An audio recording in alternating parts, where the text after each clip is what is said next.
Should I have dived right into the deep end? No. Do I wish I had my floaties? Yes. Am I having fun though? Also, yes. Hey everyone, welcome back to my channel. If you're new, I'm Leandra the TBR0, and back in April, I decided to challenge myself for the very first time in doing our fantasy bingo. This is a year-long challenge, and there's an easy mode, a hard mode, and crazy past Leandra decided to do hard mode, and I am sticking to it. At the moment, I am treading water. I'm feeling a little stressed, hence why I have a vlog to keep me on track, because I feel like the year's already getting away with us, and soon next April's gonna be around and I'm gonna have a bingo board that's half done. And speaking of that bingo board, I'm not doing too badly at the moment. I've already gotten one bingo down, all of the B's, and I've actually enjoyed all of my books thus far, which is really lovely to be able to say. I did have one DNF, hence why it is not on this board, because I'm being hard on myself, hence hard mode, and I've decided that if I DNF the book, we're just not going to count it. And I think that that's technically the rules for our fantasy if you submit your board. I don't really know. I don't understand Reddit.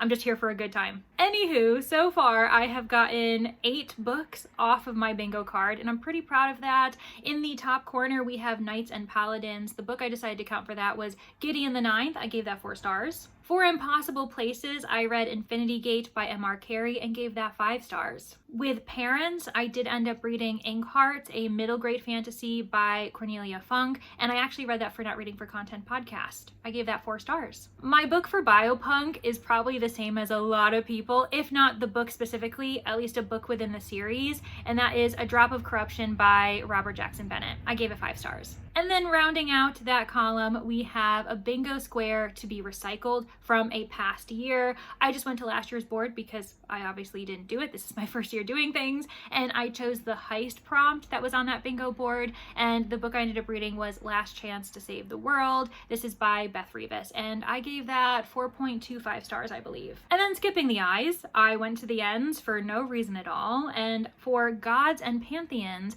I ended up reading Faithbreaker by Hannah Kaner. At the moment, I think that that's my lowest rated book on the bingo card so far, and that was a 3.75. Published in 2025, we had Sylvia Park's debut novel, Luminous, and I loved it so much, 5 stars. And then finally, for LGBTQIA protagonist, we have The Jimba of Shantiport by Samit Basu, 4.75 stars. So really, I could recommend all of these books. If you're interested in them, definitely check them out, especially if you're doing our fantasy, and they do count for hard mode. So if you're doing hard mode, these are options. Now that you're caught up to speed, I can actually move on to the books that I haven't read yet that I do plan on reading for this bingo card. The first one I'm going to tackle, I have already started it, but I'm not far enough to really give an opinion. That is Overgrowth by Mira Grant. I'm going to be reading this for book in parts. For hard mode, you have to read a book with 4 parts or more. I did skim a little bit and I found that there are parts labeled seed, root, stem, and flower. There might be more, but it at least has 4, and so it's going to count for that prompt. And this is a sci-fi horror. I have read Mira Grant in the past. I read Into the Drowning Deep, and then the prequel to that, which was Rolling in the Deep. Loved them so much. Both books got 5 stars.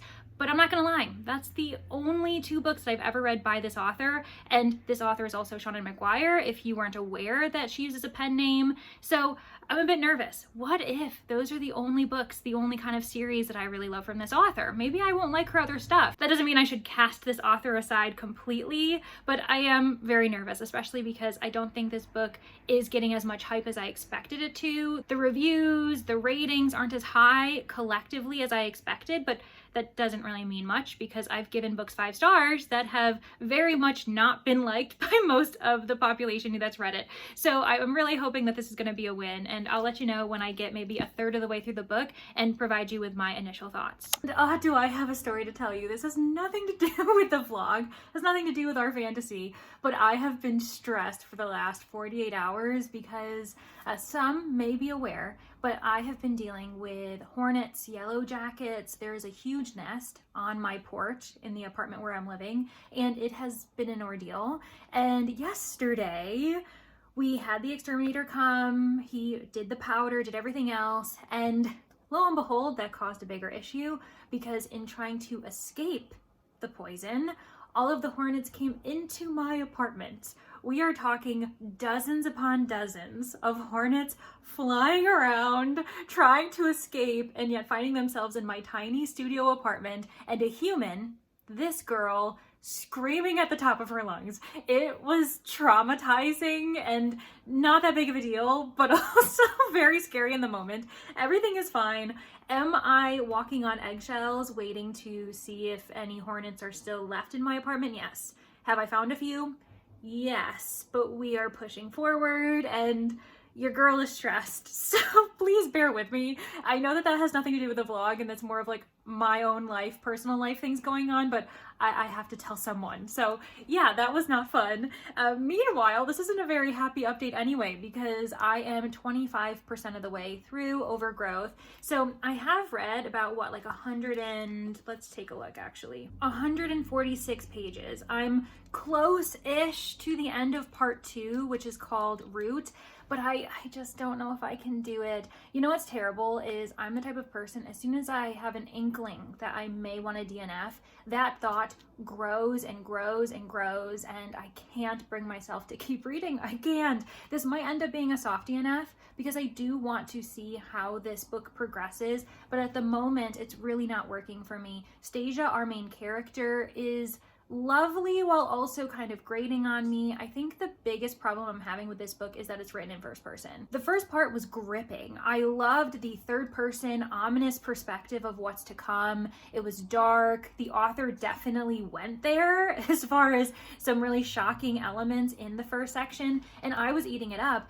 And then as soon as we get into the head of Stasia, I don't know. I definitely always have like personal issue with first person, just because to be in someone's head all the time, it's really hard to keep them authentic while not feeling too repetitive or overdone. And you're supposed to like the character whose head you're in. And I do like Stasia, but it also feels a bit heavy-handed when she's offering this insightful information regarding social commentary, especially with what's going on in the United States right now. We are also a thorn in the rest of the world side. I'm aware of that as an American, and I'm so sorry that everything going on in our country is also impacting your countries, because I mean, we are a global market. That's the way it works, as well as when it comes to like different government decisions and everything like that. But this discusses surveillance, how the US government is keeping track of all of its citizens, as well as the general prejudices that we are still trying to fight regarding racism, gender conformity, and just everything else. like you know, if you know what I'm talking about, and so I don't really have to hash it out here. And what can be exhausting is when it's super overt and really in your face, and that's the way Stasia is. And I'm glad that this commentary is in there. And there's actually a lot of discussions regarding immigration as well, refugees. And Stasia, in her own way, is a bit of an immigrant. I mean, she's an alien that was sent to the world, to Earth 30 some years ago in anticipation of an invasion, and now the invaders are ready to get their business done. So there is some discussions regarding that, and it's a lot, while also trying to kind of remain light and quirky. It's just not really working for me at the moment, and so I'm gonna have to put it down, unfortunately, meaning that this vlog is not off to a good start, because the first square that I wanted to tackle, which was a book in parts, I'm already DNFing that book, and I really don't have a title in mind to replace it right away. So we're just gonna keep going. We're gonna put that on pause. I'm gonna see if I can find more books that fit the hard mode prompt that I'm interested in reading, that I have access to, but instead we're going to work on Stranger in a Strange World. Is that what it's called? I think it's actually phrased Stranger in a Strange Place. For this hard mode prompt, I have to read a book that features an immigrant or refugee as a main character in the story. And I have the perfect book, something that's cozy, something that hopefully will be able to let me turn my mind off as I'm also like searching for phantom hornets in my apartment. And that is A Very Secret Society of Irregular Witches. This is by Sangu Mandana. The sequel to this book, I believe it's called A Witch's Guide to Magical Innkeeping, just came out, so I have that on my radar as well. I'm currently reading this first book in the series that isn't really a series. They're kind of standalones, but I am reading them in publication order. I am buddy reading this with Louisina and Solar, having a good time so far. It is a witchy romance. Our main character, Mika Moon, she is a witch, and she has been told her entire life to keep it a secret, and also to kind of remain alone. Other witches are not really encouraged to hang out with each other. It encourages the magic to be ever more powerful and unwieldy, which is dangerous, not only to the people around them, but in trying to keep the witches' identities secret from the rest of the world. And so Mika has pretty much been lonely her entire life. The reason why this fits for Stranger in a Strange Place is because she was born in India, she was an orphan, and Primrose, the kind of matron of all the witches in this little organization, ended up finding her and bringing her back to England, raising her to keep her safe and also allow her to figure out her magic on her own. And now Mika, as an adult, finds herself in a precarious position. She has been invited to this estate where there are supposedly 3 children witches on the premises, and those who are caring for these 3 magical children have reached out to Mika asking her to come live on the estate with them and help these 3 little girls figure out their magic, learn how to control it, make sure that they are safe while wielding it. And Mika is torn because part of her is thinking these 3 children should not be near each other because they are a risk to themselves and others. But also she remembers when she was a child and very lonely, and all she wanted was someone to teach her, and also wanted friendship, wanted family that she never really had. Even though Primrose did care for her, was her guardian, she was also very aloof and was certainly not a motherly figure. So it's been very interesting to see Mika see the life that could have been through the eyes of these children, seeing them flourish, seeing them cared for by multiple adults who would do anything to protect them and make sure that they're happy. So it's really lovely, but it's also, of course, been hard for Mika because it's been bringing up old scars, old wounds that she kind of thought that she buried. And there is a romantic love interest. There is a man named Jamie in the picture. I don't really know what his job is. He's kind of like the librarian as well as the caretaker. He and a few other adults are deemed the help. They are deemed the staff at this estate, which also kind of acts as a library. I'm not really asking too many questions, and it's not because the author isn't doing a good job. I'm just simply listening to the audiobook and enjoying the time, but it's been really lovely so far, and so I'm crossing my fingers that I continue to enjoy it. The romance is always the risk for me. I love the magic. I really do like Mika as a main character, but whenever there's a romance in the mix, and the author is putting quite a bit of it on page for us to focus in on when there are other things that I'd rather focus on, that's when it starts to lose me. But we'll see what happens. So far, I'm actually 37% of the way through the book. So I'm a pretty good chunk of the way through. And like I said, I'm really enjoying it.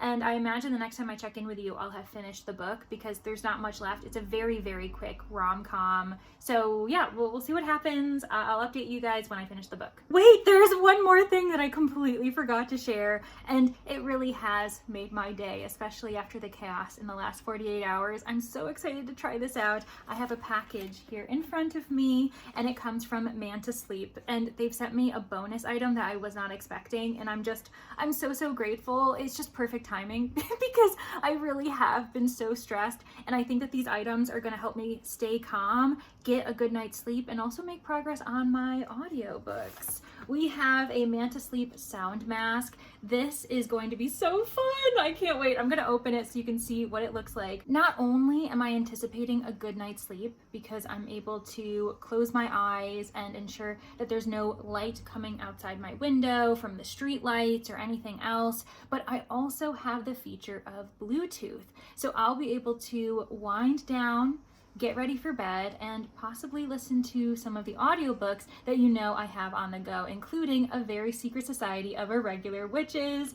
I am so grateful. I can't wait to test this out, and I will let you all know my thoughts. I'll give an honest review as we go through this vlog because this probably isn't going to be the only audiobook I work on during the process. But then we have this second gift that, again, I was not anticipating at all. This is the Manta Sleep white noise machine. I've never used one of these things before, so this will be a completely novel experience for me, but it does have some really great features. So there is the precise volume control to make sure it's not too loud, not too soft, fully remote controlled, which is also good because I don't really have a nightstand like other people. It's a bit further away from my bed, so I'm glad that that feature exists, especially because if I want it off when I'm going to bed, I don't want to have to get up and then go play around with it because then I'm suddenly awake again.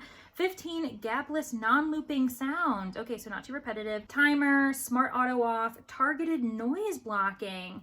Oh my gosh, I'm really, I can't. I don't know what else to say beyond thank you so much, Manta Sleep. Like I said, I am gonna pull these out of their boxes. I'm gonna showcase them in some B-roll so that you can have a fully, look-see of what these items are. And I'll keep you guys posted as I try them out over the next couple days. I truly think this is gonna be a great experience, especially as someone who also happens to suffer from migraines, unfortunately, once in a while. So this will allow me to completely block out any type of sunlight or light that might be bothering me and allow me to continue to listen to the audiobooks that I love. So yeah, oh my gosh, I'm so excited. And honestly, while I've been discussing this, I completely forgot that there was a hornet's nest outside, and now I remember it again. So let me go distract myself once more. I'm gonna open these packages and I'm gonna make some more progress with my witchy rom-com. I'll let you guys know how it goes.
Yep, I see nothing. This is so dark. It is perfect. Friends, this thing has changed my life. I enjoyed my first trial run with this sound mask so much that I am so excited that the next book I'm reading is also going to be an audiobook. I'm not even lying. I am so impressed with how good the sound is and how snug this was while I was laying down. I had a really crazy day, as you know, yesterday. It was really chaotic. And I also ended up having a watch party with the Manor. We were watching episodes of Father Brown. We had a great time. But by the end of the day, I was so exhausted and I really wanted to make sure that I just shut my brain off. And so I decided to try this on. I'm wearing my glasses, so I'm not going to fully put it on. But the sound quality was so clear. I was easily able to set it up with my phone. I'm currently recording on my phone, so I can't show you, but the Bluetooth connected like that, and I just had a really great experience with this. What can I say? I am so impressed. I'm really lucky that I like this, because obviously it would be a bummer if I had to come back and tell you all, sorry, Manta Sleep, I can't promote this, but I really can. So please feel free to use the link below. It doesn't have to be the sound mask one, the Bluetooth. They have other features. They've got a silk mask. So check out what they've got. But this one, I'm so pleased that I have this version because it just works better in my life. But let me get to the book. So I did end up being able to just simply finish The Very Secret Society of Irregular Witches thanks to the Manta Sleep sound mask, because I just spent the rest of the night listening. I was relaxing. I was having a really good time with Mika and Jamie. The three children, the witches, Terracotta, they're really lovely, and I really actually enjoyed myself. The romance isn't ever going to be my thing. I'm not always going to be singing its praises, but I think it's well done here because it is a modern romance setup. The tropes are to be expected, the third act breakup. We also have just really big personalities, a bit of overdone grumpiness to Mika's sunshine, and Mika really isn't that big of a sunshine. I just think she's a chill person.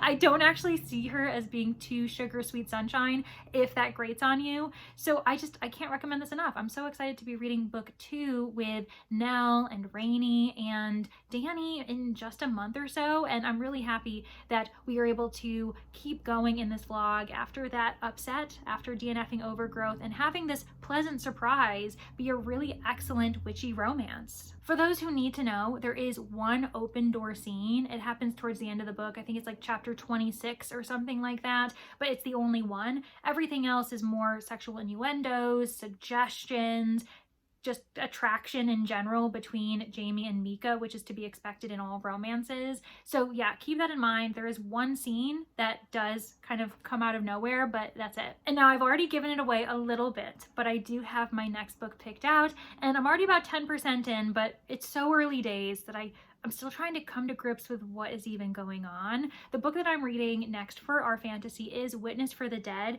This is going to be for the bingo square involving elves and is it goblins? The hard mode means that you have to have one of these creatures be the main character in the story. And to my understanding, for Witness for the Dead, the witness for the dead, the titular character, is an elf and he's investigating a murder of some sort. To my understanding, this is going to be a fantasy mystery, which is right up my alley. It's the first in a trilogy. I don't know if it's a trilogy, but the third book did just come out this year. It's by the same author as The Goblin Emperor, Catherine Addison. Now, this is occurring in the same world, but you don't have to read The Goblin Emperor first. That's what I've been told. That's why I'm jumping in. My first experience with Catherine Addison is going to be Witness for the Dead, but I'm enjoying it so far. I'm going to wait until I'm a little bit further and I fully understand what is going on in the plot, but I promise I'll be back soon to let you know my initial thoughts. So yeah, exciting times. Okay, more life updates before I actually get into the book I'm reading for our fantasy. I just finished recording for TBR Harvest and I'm pretty pleased with how it all went out. So if people are interested and they have time in October for a very fun readathon, then maybe check out TBR Harvest. I'm crossing my fingers that the announcement video is coherent and makes sense, but you never really know until you get in front of your computer and start editing. So very pleased with how that went this morning. And then I also got book mail. So again, I'm just gonna distract you guys from the task at hand here. I ended up getting a book from the publisher, Kensington. It's called The Heir by Darcy Wilde. I am obviously doing a vlog that focuses on speculative fiction, but my true love is mysteries, especially historical mysteries, golden age mysteries as well. And so I'm very pleased to be getting this new release from Darcy Wilde because I've had a great time with her Rosalind Thorne mystery series and it looks like she's starting a new one. We'll see if I enjoy it. It follows Queen Victoria, if I understand correctly.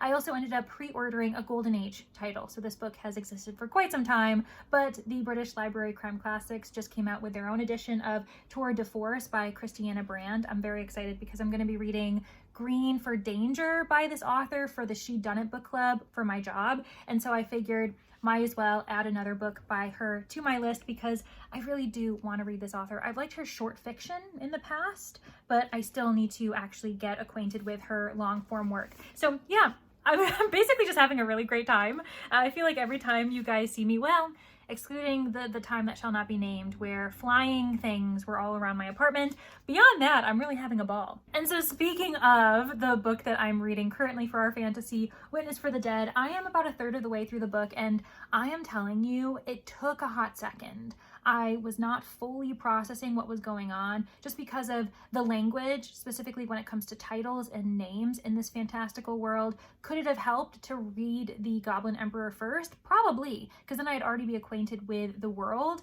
but we jump right in with Thara Kelleher. I'm pretty sure I'm saying the name right, but it's really tough, so I apologize for the hardcore fans if I am butchering this Witness for the Dead's name. Othala Thara Kelleher is a witness for the dead, also an elf, which is why it fits for hard mode for our fantasy.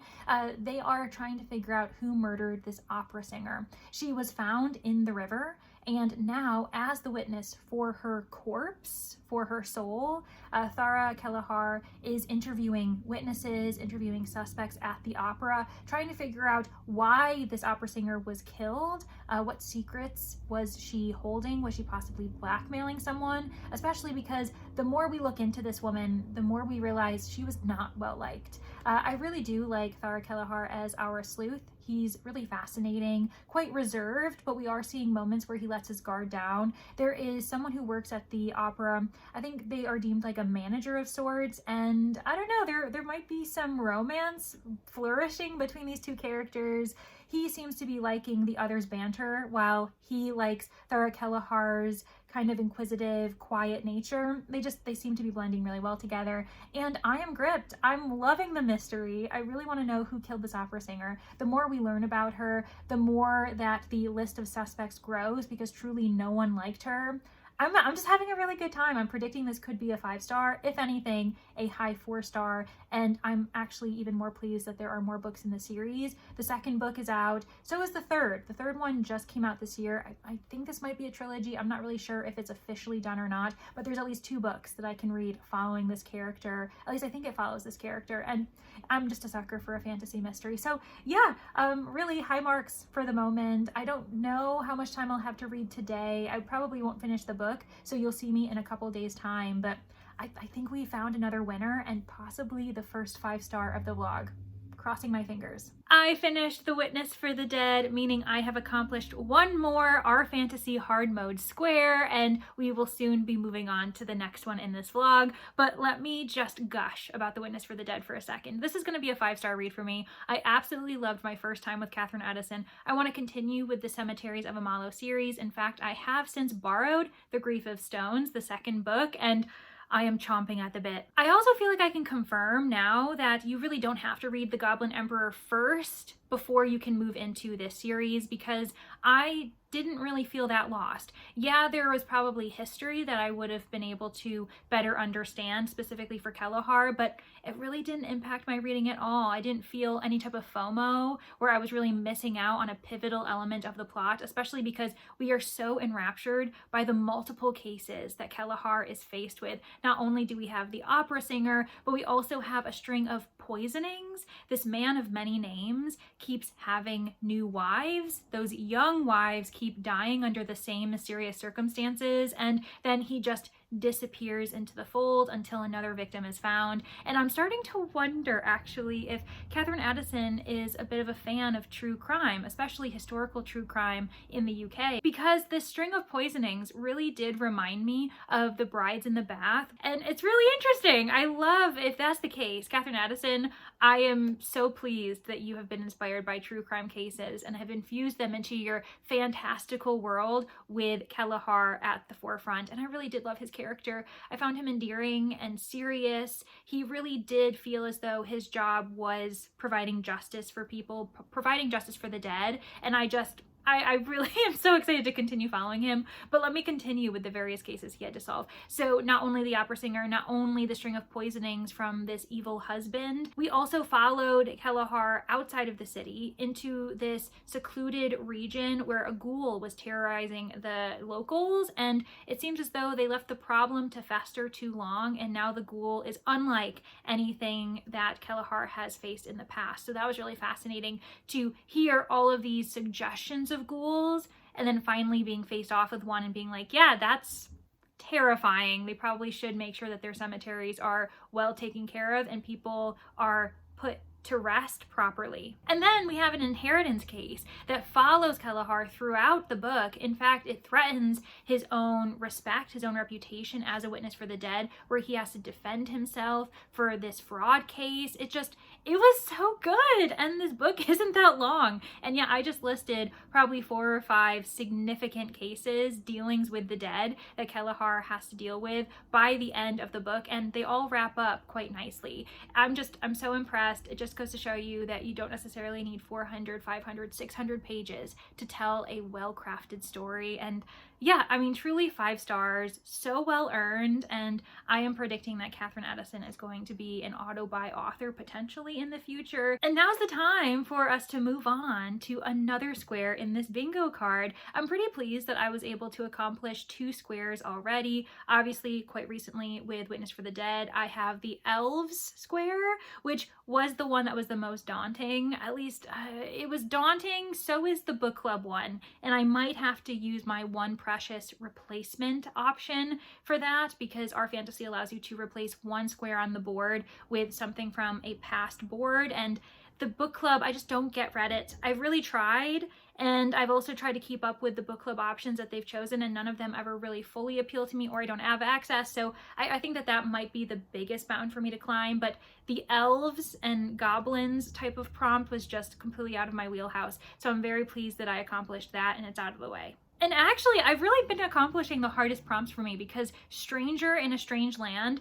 that one was something that was tough just because I had a DNF the first time I tried for that prompt before the vlog even started. And so I'm really pleased that Irregular Witches came in clutch for me. So now the question is, what is the next square I'm going to try to tackle? I have a handful of options and I still haven't fully decided, mainly because one option is a physical copy and the other one is an ebook, and it doesn't really matter which one I choose. It's just that one is far longer than the other. The shorter option is Corpses and Corsets, and I actually own it, so let me grab it. Here is the gorgeous, elegant cover for Corpses and Corsets. This is by Rachel Rawlings and Misty Simon. It is self-published, and that's exactly the square I would pick this for. And while I am intrigued and definitely want to read this, another book is calling my name, but it is far larger than this,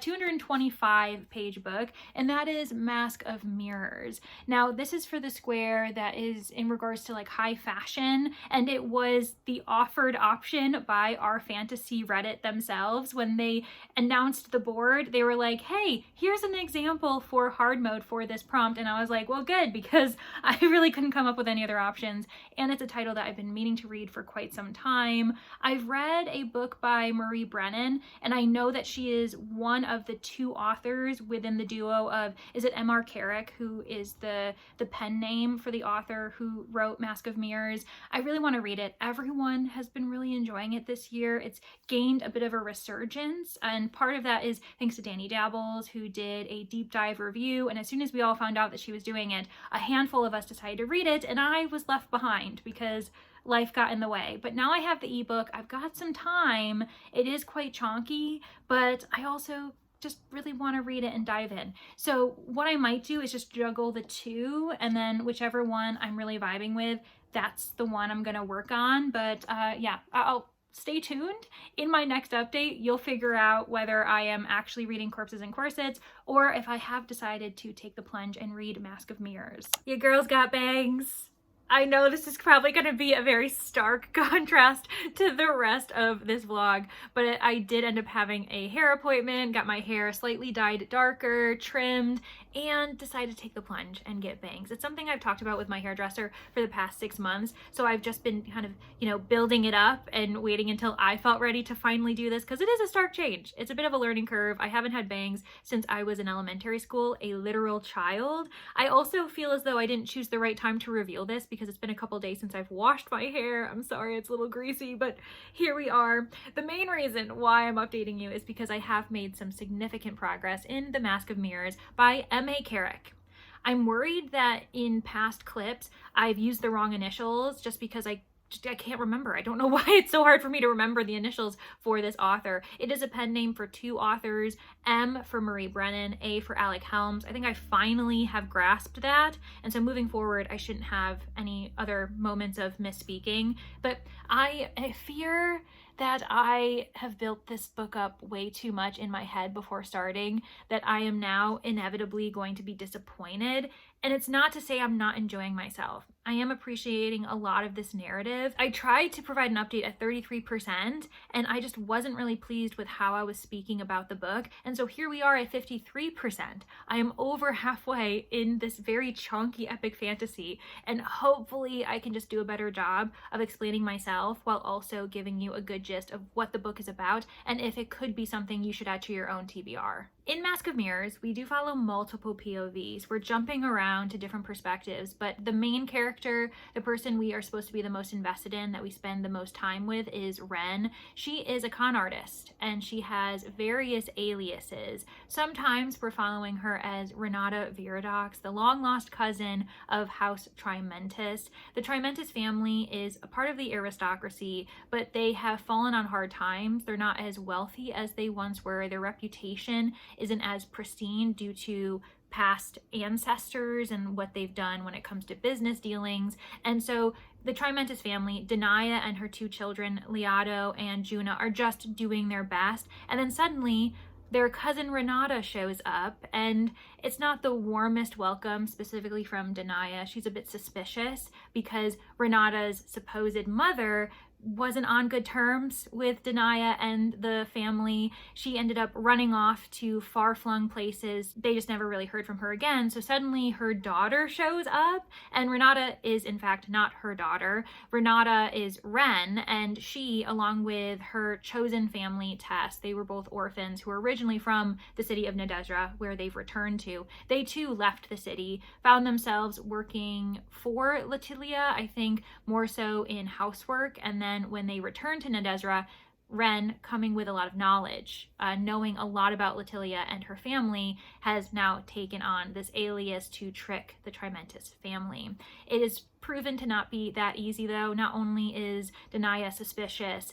but we see Ren realizing that there's more to this family, that Denaya is cold and reserved because she wants to protect her family at all costs. Liado and Juna have grown on her as well. They've welcomed her as family, as their cousin, and so it does muddy the waters a little bit. Meanwhile, there are other plots going on. Not only is Ren trying to con this family, but there are some other criminal activities going on in the city of Nedezra. Children from poorer neighborhoods like Lacewater and other boroughs within this city are discovered to be unable to fall asleep, and it leads to their death. There's also the suggestion of nightmare magic, a certain type of drug that someone can take, and then suddenly they find themselves fighting against their nightmares and losing to the point where they have bloody wounds, and there's just a lot of obscurity when it comes to the magic in this world. I was warned about that, by the way. I was told that it's kind of a trust the process type of narrative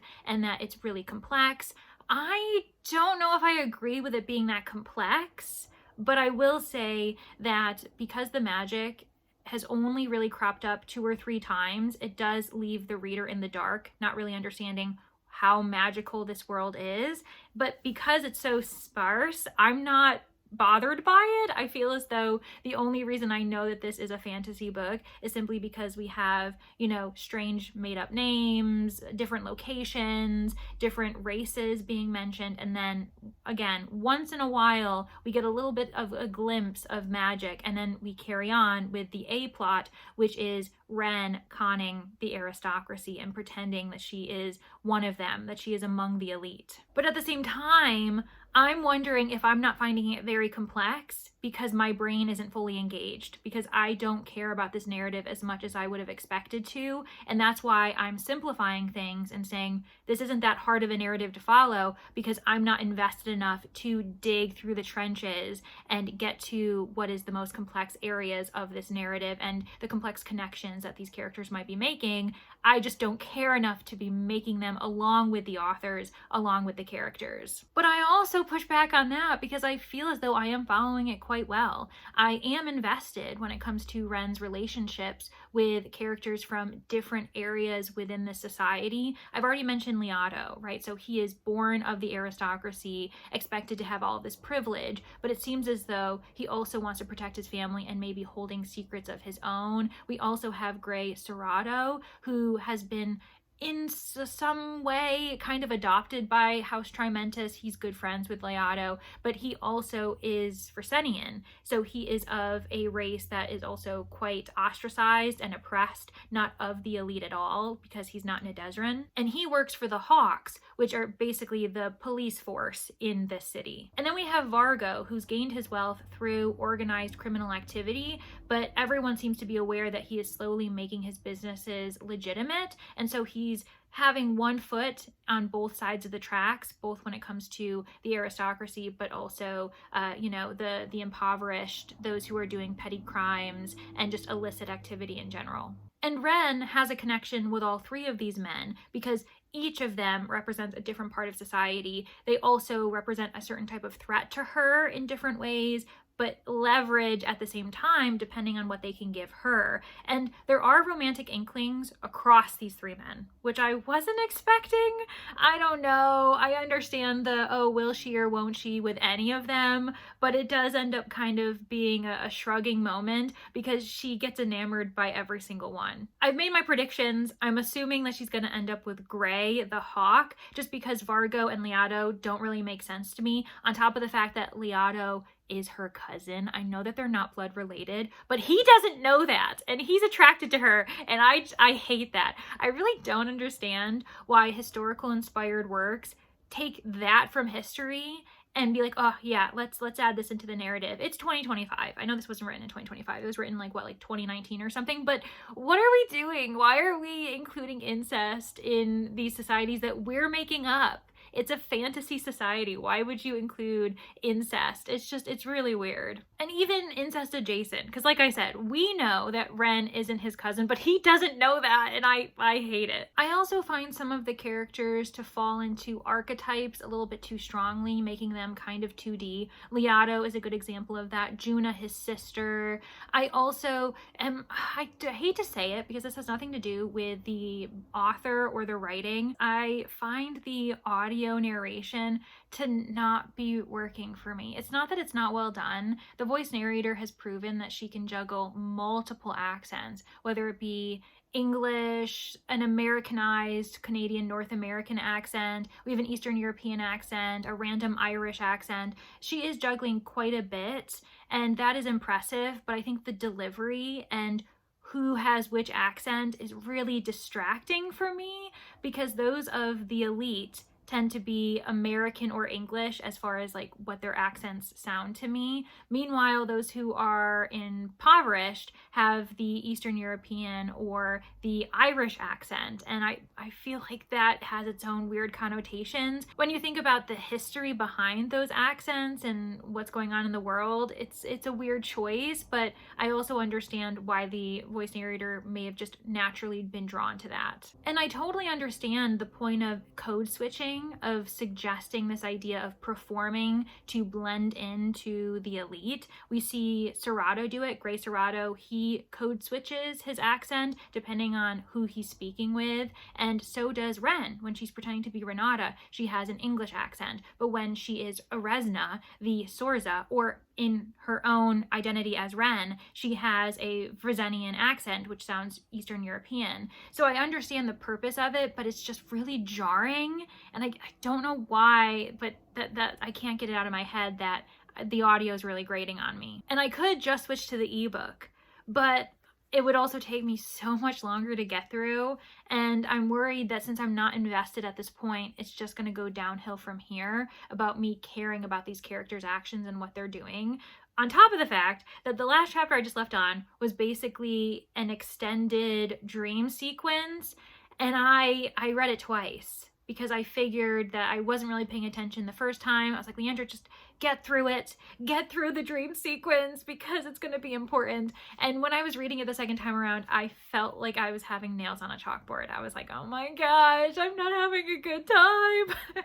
And so I'm really worried that this is just not going to end up working for me. It feels like a 4-star at the moment, but that dream sequence really... That scene also showed some inconsistencies in the characters. They flip-flop. They're wishy-washy, where they go from one extreme to the next, and it just doesn't feel very natural. It makes sense in the moment for what they need to do to push the narrative, but I don't believe that they would react in the ways that they did. And so I find I'm worried. At the end of the day, I'm just worried that I am not invested in the narrative, and I can't explain why, because there's nothing inherently bad with it. I just don't find myself to be hooked. And I mean, I have another 11 hours in the audiobook alone, and you know, parts 3 and 4 in this ebook. So I'm warning you, friends. I may have to soft DNF this. I really don't want to DNF it in general, but I might have to soft DNF it because this could just be wrong time, wrong place. And it could be that I just shouldn't be reading this on audio because I'm having issue with that format. And so we'll see. But I also only have so much time to get this vlog out. So I might have to DNF this for now, and that's gonna be really sad because I really am not hating it, but I kind of find myself a little bit bored and just simply not caring about these characters when I should be caring about them.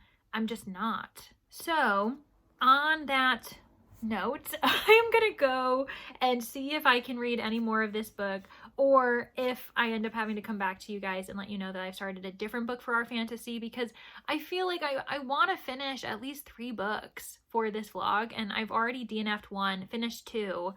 I really want to finish 1 more, but I don't know if Mask of Mirrors is a book I really should be pushing at the moment if I'm not really vibing with it. But like I said, I'm gonna see. I'm gonna give it 1 more chance, and then if I have to soft DNF it, then I have to soft DNF it. And you know what? It's not the end of the world.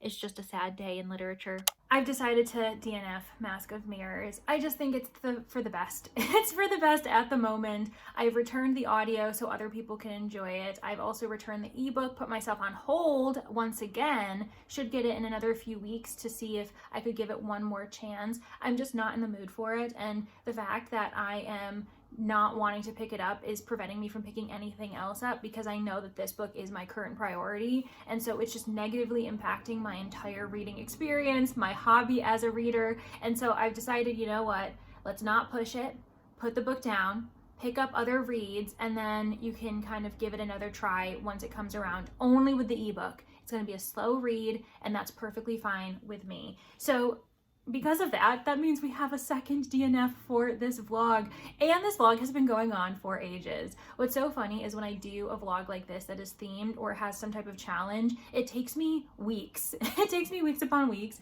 and I'm not sure if other creators are like faster in their turnaround, but it is taking me an age, and I am ready to wrap it up, but not just yet. I really want to get a 3rd bingo square accomplished, just because this hasn't been that successful of a vlog, even though I've enjoyed 2 of the books that I have finished. So every book I've finished, I've really loved, which is honestly the goal. So I don't mind the DNFs. It's better for me, better for my reading life, but I just wish I knew to DNF them sooner. And it's just because this book has just been really well loved. Like, especially this year, I've had so many friends, so many people in this community saying that they've adored Mask of Mirrors, just really enjoyed it. And it's just not working for me at the moment. And it was hard for me to let go, but that's okay.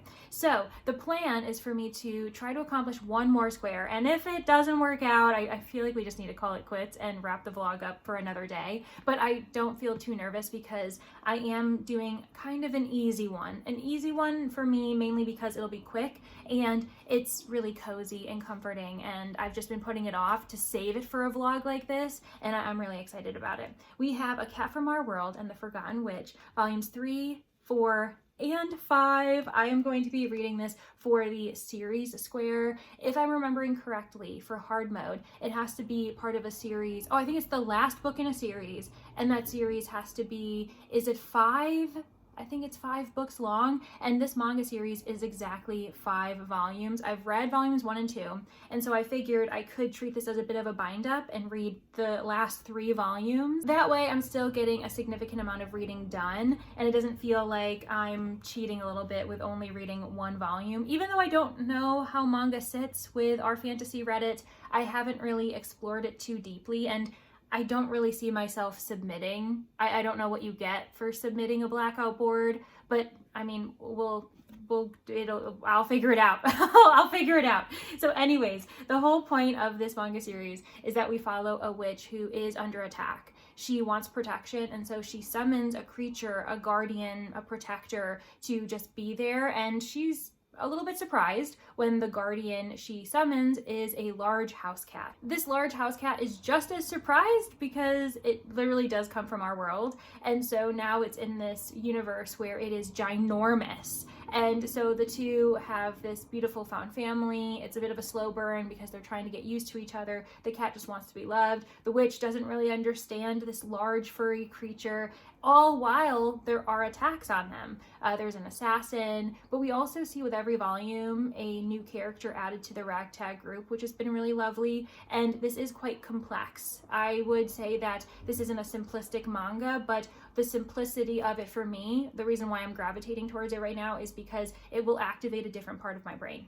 because I'll be enjoying the illustrations, the mannerisms, the nonverbal communication that is throughout these panels, all while we follow the storyline, the dialogue, the relationships. So I think that it's complex because of the world building, but it's also simplistic because it's just a different type of reading from what I've been doing so far. So yeah, I'm really excited. My plan is to probably update you with every single volume I read, just because it almost acts as a 1/3 of the way, 2/3 of the way, and then 100% done type of update style. I also have to reveal that I ended up getting a package. I am so pleased. I'm so grateful because this package is coming from Luisina Reading Ace for my birthday.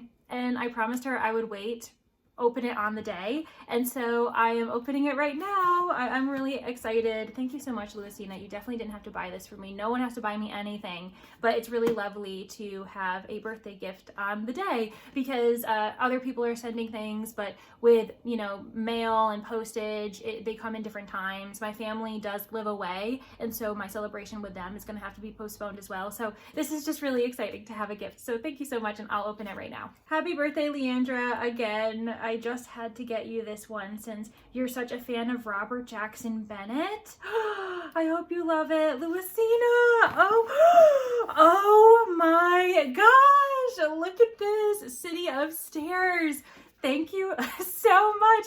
This is a book that has been on my radar for quite some time. You know who I was talking about this with? Cassidy, Covers with Cassidy. I was describing my excitement for The Tainted Cup, for the Anna and Din mystery series, and her reaction to that was, you know, you'd probably really like City of Stairs. And so I added it to my mental TBR, but I never actually made any type of progress towards borrowing it, buying it, whatever the case is. But oh my gosh, look at that cover. I feel like the cover is quite of its time, quite of that style, but I'm so pleased. Oh my goodness. The city of Bolikov once wielded the powers of the gods to conquer the world, enslaving and brutalizing millions until its divine protectors were killed. Now Bolikov's history has been censored and erased, its citizens subjugated, but the surreal landscape of the city itself, forever altered by the thousands of miracles its guardians once worked upon it, stands as a haunting reminder of its former supremacy. A tale of vast conspiracies, dead gods, and buried histories.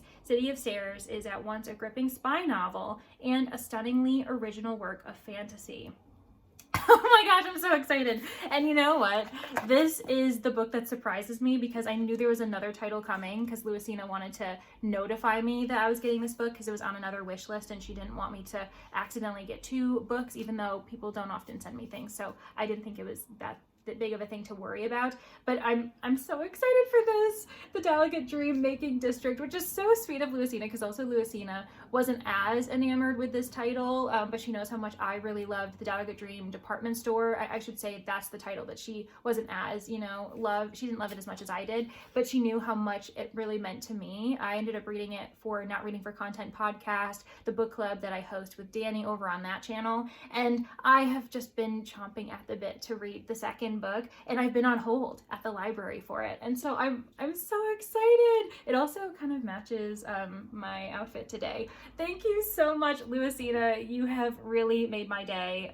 Thank you so much for making my birthday special. I really do appreciate it, and I'll have to definitely keep you in mind when I'm reading these to let you know what I think, and of course I'll keep everybody on who's watching this channel updated as well, because you know I'll probably be vlogging these or featuring them in probably recommendation videos, themed videos moving forward, because I can't imagine not loving them. But yay! Okay, this has been a great start to the day. I have showered, so I am raring to go, energized. I need my coffee. I know that probably sounds a bit surprising, but I haven't had my coffee yet today.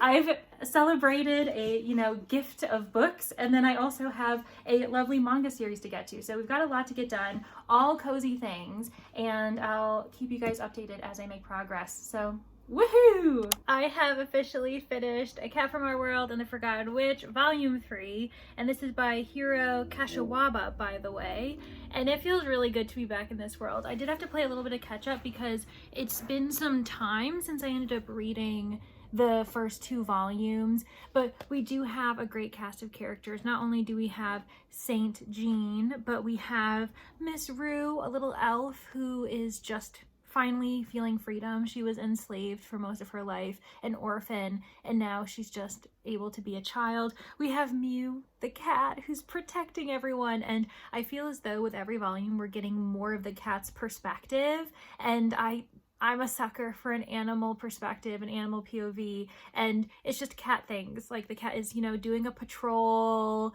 taking some time to play, to eat, to bat things around. It's really endearing, even as there is a demon king and demons that are attacking the entire countryside and the empire in general.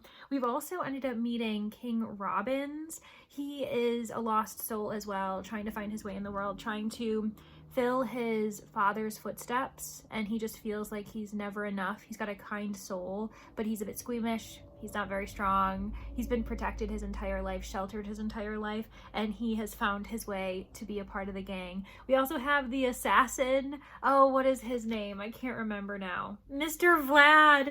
And you know what's so cute? Miss Rue is obsessed with Mr. Vlad, and because she's so sweet and sunshiny, and this scarred assassin is just really hardened and cold and doesn't really know what to make of this family that he's found himself adjacent to. And all he wants to do is love this cat. Like, you can tell that he's struggling and he just wants to pet the fur and be cuddled by Mew, and Mew is just not having it. So it's adorable. It's a really adorable story while also being quite intense, because like I said, there are demons that seem to be popping up more and more, and they are endangering the entire kingdom. Common folk don't really know what to do, and they're praying to Saint Jean to return and defend them against the demons and the Demon King once more. But Saint Jean is an older woman now. She's a witch who's been ostracized, and so there's been this kind of back and forth about whether or not she even is capable of doing this anymore,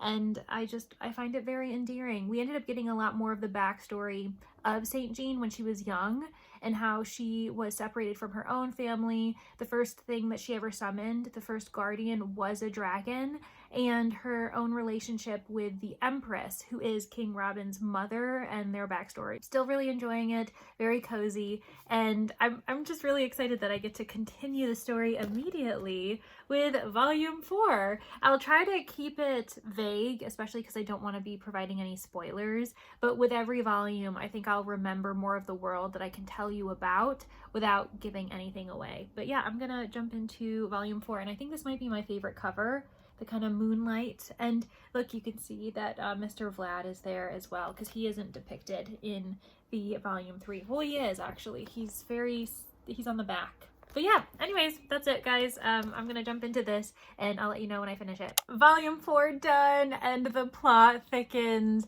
There were quite a few reveals in this book, specifically the question of who actually is the villain. What is the origin story behind the ultimate battle that was this empire against the Demon King? And I think it's really fascinating, the relationship that these characters have with magic, that the world has with magic, its benefits, but also its dangers. We also have seen ever more glimpses of the original guardian that the witch had summoned, the dragon, and I find it really interesting, and we're learning more about the characters, about them caring for each other, and it's very sweet. I'm really loving it. So yeah, it's very cozy, very chill, but also obviously there are stakes, and I'm really wondering how is this going to end, because we're finishing with volume 5. This is going to be the closing of this series, and I feel like this ended at a major cliffhanger, and we're about to focus on the major, I suppose, conflict where everyone is finally in one place as well.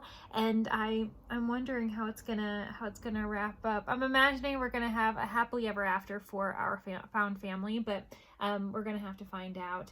Ooh, this is gonna be so interesting. Yeah, I'm really excited, and I'm especially excited to see where Mew sits by the end of the book, if they're going to stay in this world or if the witch is going to feel as though she needs to send Mew back. And if that's the case, Oh, that would break my heart. I don't think that's going to happen. I think Mew is going to be accepted in this fantasy world. On to volume 5. So I can not only finish the series, but I can check it off my bingo card and I can accomplish 3 squares at least in this vlog. Slow progress is still progress and it will be a successful one as well. Well, I have finished the series, A Cat from Our World and the Forgotten Witch, and it is just a really good time. I think that anyone who is a fan of fantasy, who's a fan of manga, will enjoy this short manga series, only 5 volumes, and I truly am satisfied. I'm glad I own them. I can see myself rereading them eventually, and I found the ending to be satisfying in that it is what I expected to happen, and there was a little bit of a bonus, maybe I guess we could call it an epilogue, that I was not expecting, and I'm really glad that I was able to spend my afternoon cozying up, recharging, and now I feel a bit more centered and ready to maybe try other reads and just see where the mood, takes me, because man, I did want to enjoy Mask of Mirrors, but I the more I think about it, the more I'm like, just wrong time, wrong place. Totally fine.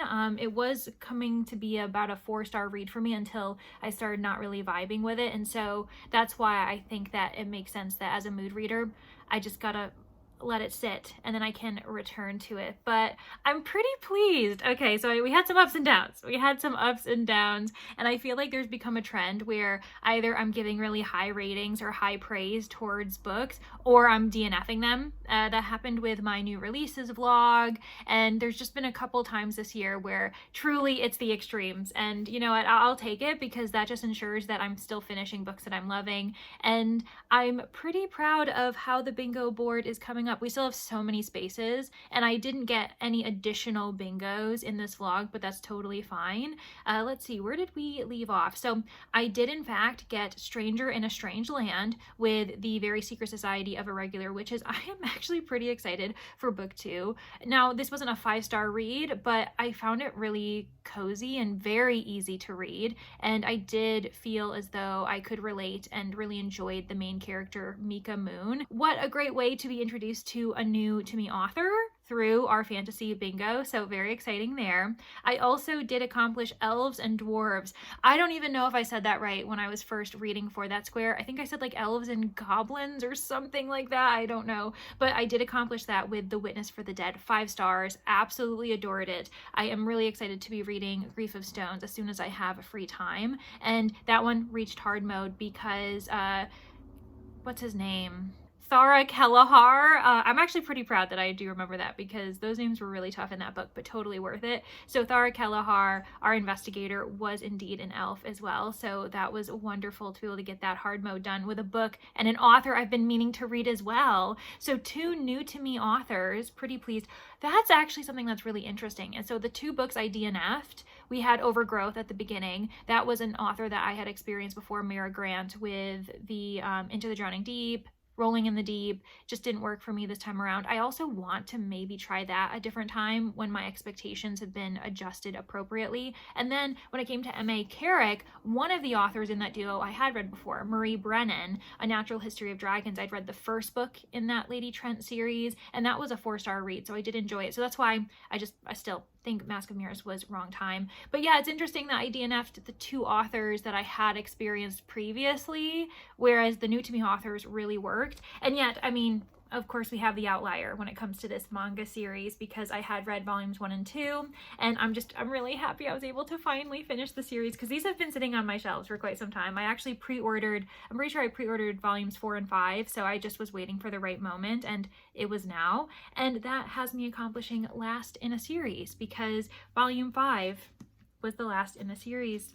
I'm really excited. I think that's one of the first manga series I've actually fully finished as well, because most of them are ongoing, or I haven't really been dedicating myself to binging them. So what a great vlog. I'm really pleased. Like I said, there were DNFs, but for me, that's not that heart-wrenching, because I can always pick them up later, and it just gives me more room to read what I want to read in the moment. And I'm pretty pleased. I know that there is a lot of squares to come, more vlogging. Hopefully I can keep vlogging this experience as I try to accomplish a hard mode blackout bingo board. That's what it's called, a blackout bingo board. And oh my gosh, wait, one more thing. I didn't get to feature this fully, but this, what is it called? Like the white noise machine. I was not expecting to get this, and I don't think I even was able to take the time to test it out with you guys, but I really like it, and I think it does cancel out any other distractions because I do live near a very busy road. I also live in an apartment, so I mean, it's the tricks of the trade to be living very close to your neighbors,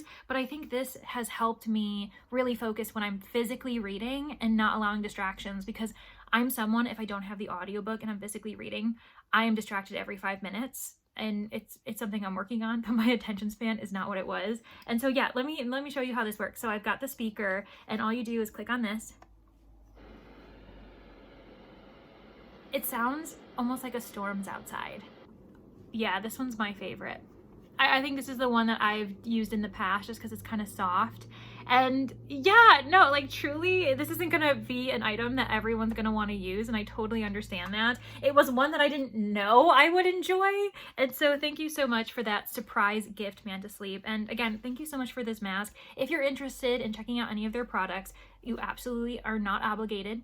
Feel free to just enjoy the vlog as I'm trying to close it out. But there is going to be a discount code in the description, Leandra10, if you want 10% off. And feel free to use it to gift this item to other people, whether it's for a birthday or another upcoming gift-related event. But yeah, thank you so much, Manta Sleep. I'm just so pleased, and I really do love it. On that note, because it's my birthday, I probably should try to figure out what my plans are for the rest of the evening. But thank you all so much for getting to the end. And how about, in honor of a cat from our world and the Forgotten Witch? I'm not going to say a cat. I'm not going to tell you to put a cat in the comments, but of course I will always welcome it. How about instead you provide me with any type of purple emoji in honor of the volume I started today with, and it really is the exact shade of my shirt. Also check out Tea Bear Harvest if you want an October readathon. It's a good time. I think we're going to have a great time this year. But yeah, thank you all so much. I hope to see you in the next one, and if you want another vlog from me, that'll be here. Thank you. Bye.